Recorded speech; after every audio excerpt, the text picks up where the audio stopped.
Matematikarako beste tresnak hemen topatuko ditugu matematikaz atalean eta adibidez tabla de grafikos. Hemen aukeratu alditu zenbat lerro izan alditu gure taula. Jarriko dut horrela eta hemen datuak txertatu alditu.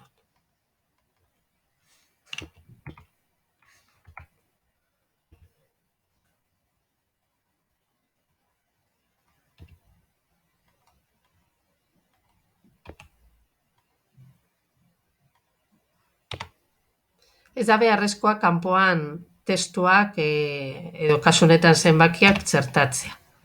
Hemen bertan idazten badut, klik egin barruan eta gero teklatuarekin idatziz sartuko dira. Kanpoan egiten baditut, arrastraka eraman alditut barrura zenbakiak. Orain, hemen klik egiten badut, aukera berri bat zabaldu da, acciones matemáticas, eta badaukat aukera generar grafiko.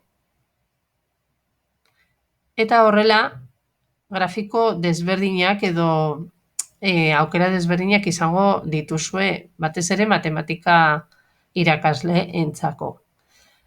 Honez gain, beste aukerak ere badaude, adibidez ekuazioak idazteko teklatu berezi bat, edo grafiko desberdinak egiteko.